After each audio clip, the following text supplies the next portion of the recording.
les filles, on se retrouve aujourd'hui pour une nouvelle recette. Donc pour le goûter, je vais faire des brioches siciliennes. Donc c'est les brioches qu'on mange en Sicile, accompagnées d'une granite. Donc les granites, vous avez des recettes directement sur ma chaîne YouTube que je vous ai mis. Et du coup, je vais préparer la recette. Donc elle est dans Cookie Do. Elle est en italien. Donc moi, je vais vous la montrer adaptée en français, directement étape par étape. Donc là, on me demande de mettre 200 g d'eau pour la pâte. Donc ensuite, j'ai mis 15 g de levure fraîche. Et donc là, on me dit de remettre le couvercle et le gobelet. Et donc là, je vais activer la levure 2 minutes 37 degrés, vitesse 1. Donc voilà, les 2 minutes sont terminées. Donc là, on me dit d'ajouter 600 g de farine.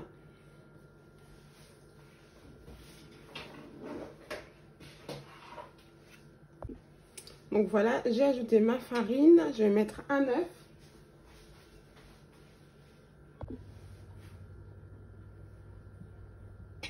Et on va mettre 100 g de lait.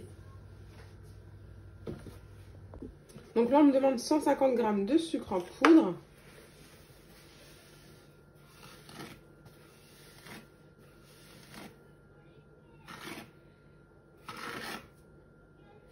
Donc j'ai mis 100 g, c'est suffisant. Et là, on va remettre le couvercle et le gobelet. Et on va venir pétrir pendant 2 minutes. Donc là, les filles, en fait, comment j'ai trouvé cette recette? Elle est directement dans Cookie Do. Quand vous allez dans Filtre, en fait, il y a les pays qui s'affichent. Et moi, j'ai coché Italie. Et comme ça, j'ai pu adapter. Là, j'ai coché Italie. Et du coup, j'ai les recettes italiennes qui s'affichent. Donc, il y a des autres pays. Ça vous permet d'augmenter votre capacité de recettes dans votre Thermomix si jamais vous avez des origines ou des préférences de recettes, par exemple. Voilà. Donc voilà, les 2 minutes sont terminées. Donc là, on me demande de rajouter 60 g de beurre. Donc c'est écrit du beurre morbido, donc en fait c'est du beurre mou. Donc voilà, j'ai mis mon beurre. On me demande du sel.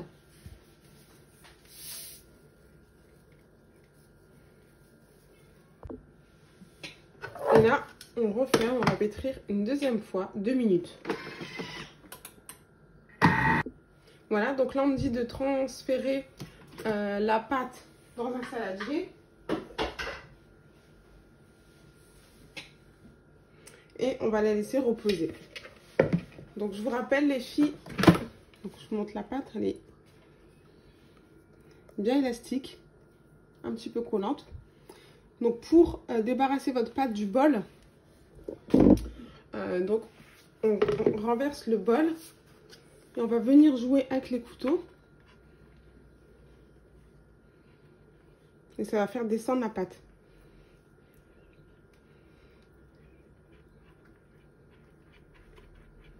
Voilà.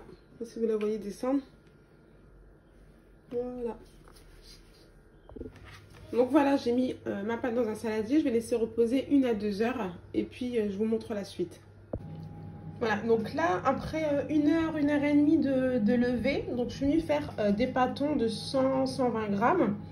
Et ensuite, je vais, en fait, les 120 grammes, je vais les séparer en deux.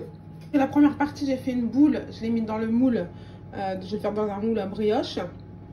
Et la deuxième partie, en fait, c'est une boule que je prends de 120 grammes. Je prends un petit morceau, je mets la plus grosse partie à l'intérieur et le plus petit morceau, va venir mettre au-dessus. Je vous montre. Voilà, ça donne ça. Donc en fait, j'ai pris mon pâton, au total, il fait 120 grammes. J'ai pris un petit morceau. Donc j'ai mis le plus grand morceau au bout et la petite boule au-dessus pour donner la forme des petites brioches siciliennes. Et là, après, dès que je vais faire tout ça avec mes 10 pâtons, et on va laisser reposer encore une fois 45 minutes avec un torchon. Donc voilà, j'ai fait toutes mes brioches. Donc moi, j'ai collé avec un peu d'eau pour que la petite boule au-dessus ne tombe pas. Et du coup là je relaisse poser 45 minutes. Donc là les filles, après 45 minutes, 1 heure de pause, donc la seconde pousse. Donc là je suis venue badigeonner avec un œuf. Et là ça part en cuisson 15-20 minutes à 200 degrés.